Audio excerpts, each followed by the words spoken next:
নমস্কার বন্ধুরা, মেনকা রান্নাঘরে আপনাদের সবাইকে স্বাগত জানাই। তো আমি আজকে নতুন একটা রেসিপি নিয়ে চলে এসেছি, লোটের ফিশ ফ্রাই। তো কীভাবে বানাচ্ছি আপনাদের সঙ্গে শেয়ার করছি। চলুন বন্ধুরা, বানিয়ে আমি রেসিপিটা দেখাই। আমি এখানে 6-7টা লোটে মাছ নিয়ে নিয়েছি, ভালো করে ধুয়ে নিয়েছি। এটাকে লোটে মাছগুলোকে ধুয়ে পরিষ্কার করে নিয়েছি, জল ঝরিয়ে রেখেছি লোটে মাছটা। তো এখানে ওপর দিয়ে নুন ছড়িয়ে দিলাম, অল্প করে নুন দিয়ে দিলাম। এখানে আদা রসুন আর শুকনো লঙ্কা বেটে রেখেছিলাম, আপনারা কাঁচা লঙ্কা দিতে পারেন। এখানে 2 চামচ মতন দিয়ে দিলাম। এখানে একটু ভিনিগার দিয়ে দিলাম, 1 চামচ মতন ভিনিগার দিয়ে দিচ্ছি। আর এখানে চিলি সস দিয়ে দিলাম একটু, 1 চামচ মতন চিলি সস দিয়ে ভালো করে এটাকে ম্যারিনেট করে রাখবো। 15 মিনিট মতন ম্যারিনেট করে ঢাকা দিয়ে রেখে দেবো এটাকে, তাহলে খেতেও ভালো লাগবে, টেস্টও হবে।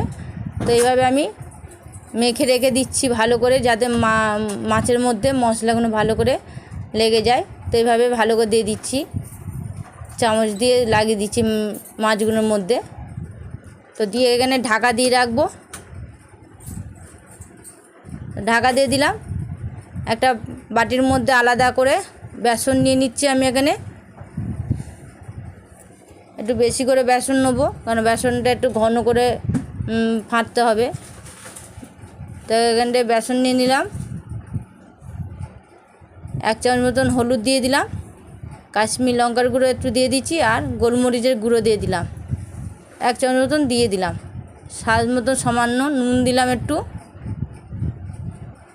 দিয়ে সব দিয়ে একসঙ্গে ভালো করে এমন করে মাখিয়ে দেবো। ঠিক এভাবে মাখিয়ে নেবো। এবার অল্প অল্প জল দিয়ে এটাকে ফেটে নেব, অল্প অল্প জল দিয়ে এটাকে ফাটিয়ে নিচ্ছি। বেশি জল দেবো না, যেহেতু একটা ডিম দেবো ওর মধ্যে, তাহলে অল্প জল দিয়ে এটাকে ফাটিয়ে নিচ্ছি আগে।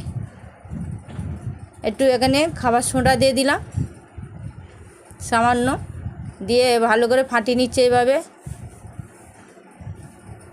যত ভালো করে ফাটবেন এটা ভালো হবে খেতেও।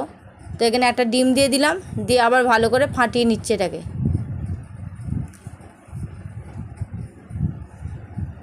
দেখুন ফাটানো হয়ে গেছে, ভালো করে ফাটিয়ে নিয়েছি পুরো। একটু ঘন ঘন হবে। তো এখানে 15 মিনিট হয়ে গেছে, আমি 15 মিনিট পর মাছগুলো ঢাকনা খুলে দিয়েছি। তো কড়াই তেল দিয়ে দিয়েছি, এবার এইগুলোকে ভেজে নিতে হবে। তো কড়াই তেল দিয়ে তেলটা গ্যাসটা একদম কমিয়ে দিয়েছি, তেলটা গরম হয়ে গেছে খুব। তো এবার একটা করে মাছ এইভাবে নিচ্ছি। আপনারা যদি ভাবেন বেসনটা একটু পাতলা হয়ে গেছে, তো আর একটু বেসন দিয়ে একটু এটাকে মোটা করে নিতে পারে। তো আমি এইভাবে দিয়ে দিলাম, দিয়ে কম আঁচে একদম এটাকে ভেজে নেব মাছগুলোকে। এইভাবে ভেজে নিচ্ছি সবগুলোকে, একদম কম আঁচে এটাকে ভাজতে হবে।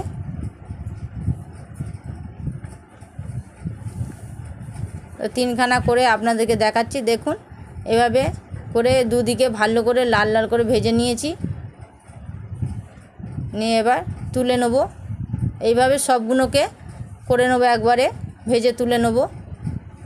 গরম গরম এটা খেতে খুবই ভালো লাগবে। তো বন্ধুরা, কেমন লাগলো রেসিপিটা আপনাদের কাছে একবার কমেন্টে অবশ্যই জানিয়ে দেবেন, আর একটা সাবস্ক্রাইব করে দেবেন, একটা লাইক করে দেবেন, যাতে নতুন নতুন রেসিপি আপনাদের সঙ্গে শেয়ার করতে পারি। তো এখনকার মতন আবার এলাম, নমস্কার।